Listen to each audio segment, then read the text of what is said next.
اور آپ نے اسی لائبریری میں اسی اکیڈمی میں بیٹھ کر یہ ساری باتیں کرنا، کبھی غازیوں کے خلاف بکواس کرنا، کبھی تحریک لبیک کے خلاف، کبھی غازیوں کے خلاف بکواس کرنا، کبھی تحریک لبیک کے خلاف، کبھی غازیوں کے خلاف بکواس کرنا، کبھی تحریک لبیک کے خلاف، کبھی کسی بابے کے خلاف، کبھی کسی بابے کے خلاف۔ وہ کہتے ہیں کہ یہ غازیوں کے خلاف بکواس کرتا رہتا ہے۔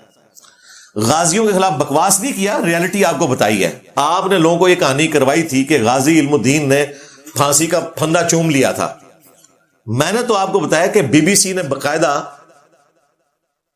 ان کی برسی کے موقع کے اوپر ایک رپورٹ چھاپی۔ ایک ذمہ دار وہ صحافی ہے، مسلمان صحافی ہے، پاکستان کا ہے، اس نے کورٹ سے لے کے وہ پوری پروسیڈنگ وہاں پہ بتائی ہے کہ غازی علم الدین صاحب سے پوچھا گیا، 16 سال کی عمر تھی، بچہ تھا، ورگلایا گیا تھا، ٹین ایجر۔ بعد میں اسے پتا چل گیا یہاں جتنی دفعہ مجھ پہ مرڈر اٹیمپٹ ہوئی ہے، 5 بندے آئے نا، 5 نے صحت جرم سے انکار کیا۔ وہ کہتے ہیں ہم تو اکیڈمی گئے ہی نہیں۔ یہ ضمانت اسی بنیاد پہ ہوتی ہے، آپ صحت جرم سے انکار کریں، وہ پورا فارم بھرنا پڑتا ہے، اور آنے سے پہلے جو رجسٹر ان کے ساتھ ہوتے ہیں اس میں لکھا ہوتا ہے کہ پھندے کو چوم لوں گا۔ ایک رات میں ان کو پتا چل جاتا ہے۔ اب تو رات تک بات جاتی نہیں ہے، دن کو ہی ان کی کافی حوصلہ افزائی ہو جاتی ہے، الحمدللہ۔ تو صحت جرم سے انکار کرتے ہیں۔ اس سے پوچھا گیا تو نے چھری، وہ کہتا ہے چھری تو میں نے سبزی کے لیے، میں وہاں خریدنے کے لیے گیا تھا، میں چھری خریدنے تو نہیں گیا۔ کہا یہ کپڑے تیرے ہیں؟ کہتا ہے قمیض میری ہے، شلوار جس پہ خون لگا یہ تو میری نہیں ہے۔ ہر چیز کا انکار کر رہا ہے وہ۔ تو یہ میں نے بتایا تھا کہ یہ جن لوگوں کو تم تیار کرتے ہو نا، ان کا حال یہ ہے۔ اور دوسری بات، کسی پیر کسی مولوی کا بچہ کیوں نہیں غازی بنتا؟ خادم رضوی نے اپنے بچے کیوں نہیں پیش کیے تھے سلمان تاثیر کے لیے؟ لوگوں کے بچوں کو ورگلاتے ہو۔ اور جس مفتی حنیف قریشی کی تقریر سے متاثر ہو کے ممتاز قادری نے اپنی دنیا اور آخرت برباد کی کہ اس نے اپنی نوکری کے ساتھ نمک حرامی کی، وہ تو ایفیڈیوٹ لے کے نکل گیا۔ وہ کہتا میرا تو تعلق ہی نہیں ہے ممتاز قادری کے ساتھ، وہ سامنے آیا ہوا ہے ایفیڈیوٹ۔ اور اس کا پیر باپا جانی، اس نے بھی کہا کہ میں اس قسم کی ایکٹیویٹی کو آن نہیں کرتا کہ کوئی شخص برائے عدالت اس طرح قانون کو ہاتھ میں لے۔ الیاس قادری صاحب کا بھی بیان آیا تھا۔ اور آپ کو حیران کن بات بتاؤں، الیاس قادری کا جو چھوٹا بچہ ہے نا، وہ جو نعتیں بھی پڑھتا ہے، ایک تو وہ ہے جس کو انہوں نے اپنے بعد امیر ڈکلیئر کر دیا ہوا ہے، جس نے وہ وائٹ سے دستانے پہنے ہوئے ہوتے ہیں ہر وقت، نظر نہ لگ جائے تھانوں۔ اس سے جو چھوٹا والا ہے نا، بلال قادری، جس کی وجہ سے انہوں نے کنیت رکھی ہے ابو البلال، وہ دعوت اسلامی سے نکل چکا ہے۔ وہ پتہ کیوں نکلا ہے؟ وہ ننگے پاؤں ممتاز قادری کی قبر تک گیا تھا۔ تو ایجنسیوں نے کہا کہ بھائی تم لوگوں کو ہم امن کی جماعت کہتے ہیں، اور تمہارے امیر کا بیٹا ایک دہشت گرد کی قبر کے اوپر جا رہا ہے، جسے سپریم کورٹ آف پاکستان، اسلامی جمہوریہ پاکستان کی سپریم کورٹ نے قاتل ڈکلیئر کیا ہے، تو تمہارے اوپر بھی پابندی لگ جائے گی۔ انہوں نے جناب اپنی جماعت بچانے کے پیچھے اپنے بچے کی قربانی دے دی۔ باندری سے پیر سڑ دینے تو اپنے بچے تھلے لیندی ہے، یہ ہے اس کے پیچھے۔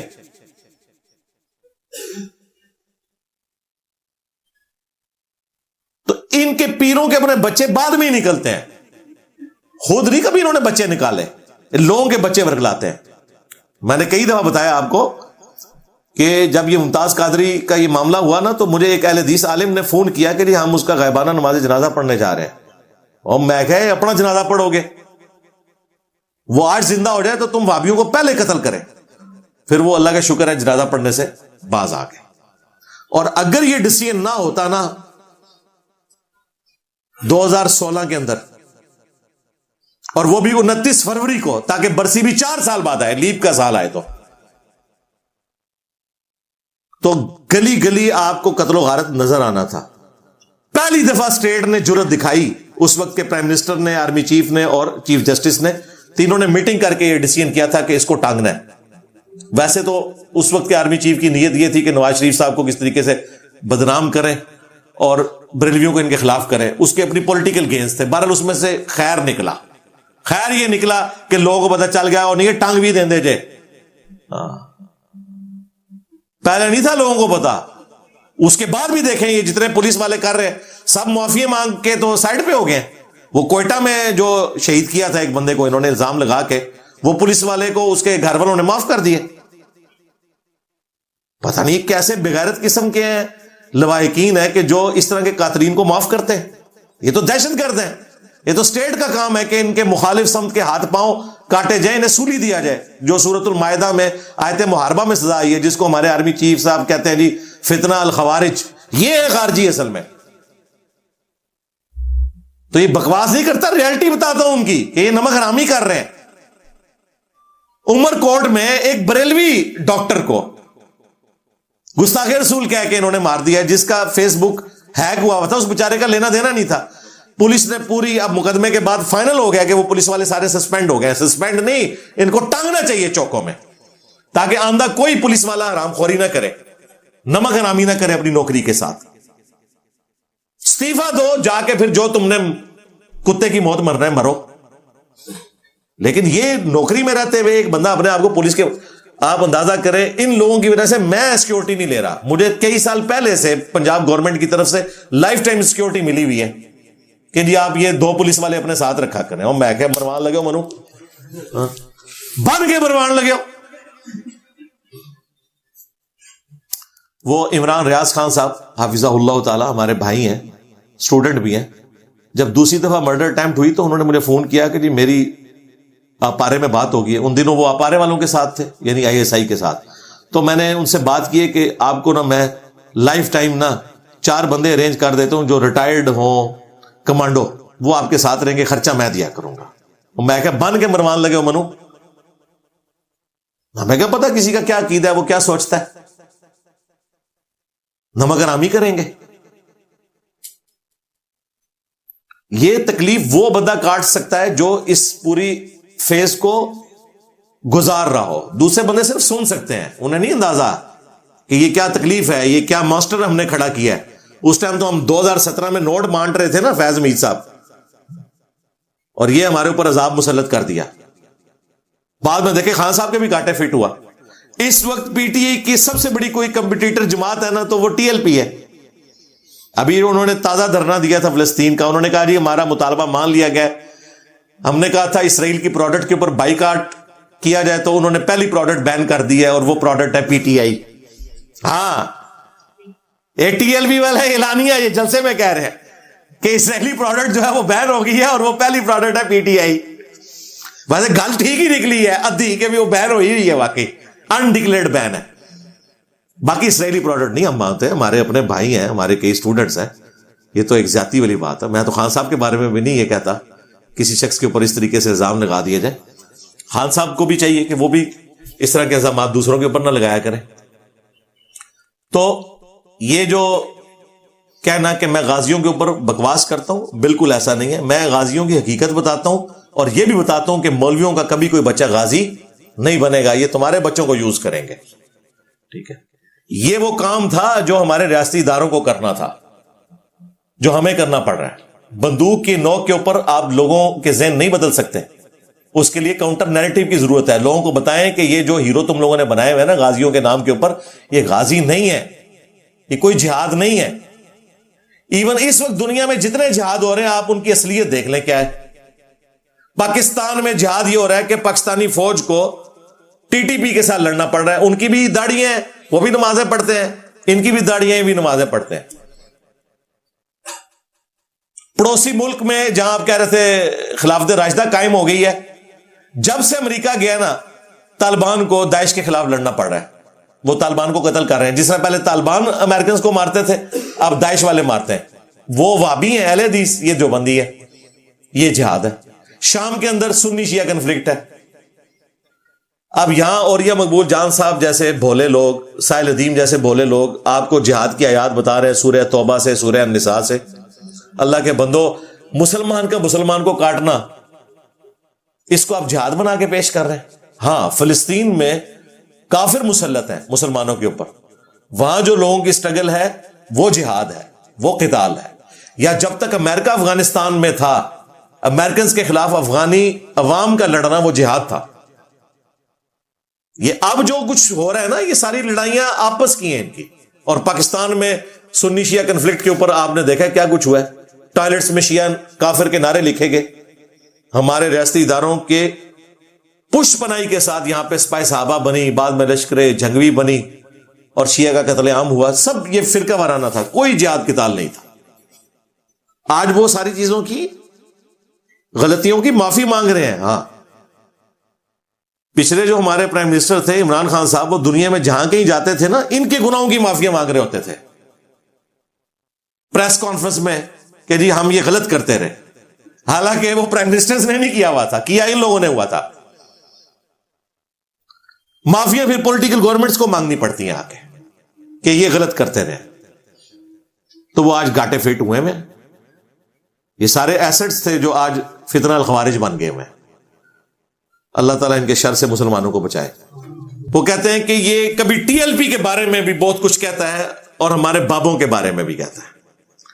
ٹی ایل پی کے بارے میں نہیں کہتا, تم لوگوں نے مجھے مجبور کیا کہ میں تمہارے خلاف بولوں, تم لوگوں نے میرے اوپر الزامات لگائے, تم نے یہ سمجھا کہ میں کوئی عام آدمی ہوں, میں تو پڑ کے رکھ دیا گا سارے نو, میں تو سیدھا دسیا میں تھوڑے ایڈریس نو پڑھا گا, جو اس طرف آئے گا اس دعوت حق کو نقصان پہنچانے کی کوشش کرے گا. میری ذات کا معاملہ نہیں ہے, ہم رسول اللہ کی لیگیسی لے کے چل رہے ہیں صلی اللہ علیہ وآلہ وسلم. میں نہیں تو کو بابا چھڑنا, نہ اگلا نہ پچھلا, میں نبی سا ہے ہی کوئی نہیں, تیرے بابے تھے شاہ ہی کوئی نہیں. اس لیے دیکھیں وہ کاغذی شیر کتنا ڈرا ہوا ہے مجھ سے. سعد رضوی انٹرویو دیتے ہوئے کہہ رہے ہیں اور نہ آپ وہ بات نہ کریں پھر وہ چھڑ جائے گا. دیکھو پوری دنیا جنہیں کو ڈر دی جے نا, انہوں نے امیر میرے کو ڈردا جے. کہتے ہیں انجینئر صاحب کا یہ انداز کیوں ہے؟ تو انداز ہے تو چینج لے آندی ہے نا. مڑ مڑ کر کے کوئی بندہ کسی تو ہی ٹھیک کر کے دسے, پوری زندگی مڑ مڑ ہی کرتے رہے ہو نا. ایک بندے دی تو ہی صحیح کر سکے ہو, کسی ایک بندے نے سنت کے مطابق نماز شروع کروا سکے ہو. یہاں دیکھو لاکھوں میں لوگ ہیں. یہ جو سیدنا عمر والا سٹائل ان کے اوپر مسلط ہوا ہے نا, اس کی ضرورت تھی. ہاں, یہ اللہ تعالیٰ مسلط کرتا ہے. حقیقت بات ہے کہ جتنی دلیری سے میں بولتا ہوں, اگر میں پری پلان کر کے اپنا دعوت کا کام اس طرح لے کے چلتا تو کوئی انسان اتنا بڑا لائف کو رسک پہ نہیں لگا سکتا. اپنی لائف کو, اپنے ٹیم ممبرز کی لائف کو, اپنی فیملی کی لائف کو, اپنے ٹیم ممبرز کی فیملیز کی لائف کو. یہ اللہ تعالیٰ نے ہمت دی اور آہستہ آہستہ آج اس دعوت کا اتنا بڑا قد کاٹ ہوا ہے اللہ کے فضل سے, الحمدللہ. تو تم نے چھیڑا تھا, تو میں بولا تھا. سب سے پہلے یہ خادم رضوی صاحب کا وہ جو نعرہ شروع ہوا لبیک یا رسول اللہ, تو میں نے کہا تھا کہ آپ نا لبیک کا یا رسول اللہ کہا کریں. یہ کاف کے اوپر زبر ہے, اگر وقف کریں گے تو پھر آپ کو وقفہ کرنا پڑے گا. اس میں کوئی مطلب کوئی نیگیٹو انٹینشن نہیں تھی, اصلاح کی بات تھی. خادم رضوی صاحب جناب منظر عام پہ آئے, ایک منڈا ہے نیٹ ہوتے ہوں ہے, وہ کہتا ہے لبئی کہا کیا کرو, تو کہا کیا کر, میں لبئی کہاں گا, میری مرضی. وہ کوئی ایک بندہ سنا نیٹ پر, وہ کہتا رہتا تھا مولی خاتم کو لبیک کسی کا نہیں پتا, وہ بھی تھا. میں کہتے ہیں اس کو جواب دو, لبیک پر وقف کیوں کرتے ہیں؟ میں کاسی کر رہے ہیں, وقف ایسی کیتا ہے تیرے ڈیڈے کیڑا پر وقف کیسی کیتا ہے؟ کہنا لبیک کہاں ہونا چاہیے. میں کہ تو کہاں پڑھتا رہو, ایسی کہا لبیک پڑھتے رہتا. اللہ دیا بندے, تو کہنا میں 1.5 لاکھ علماء دا استاد ہاں, صرف نہ پڑھانا وا, تیری مرضی یا عربی لنگوسٹک کی مرضی.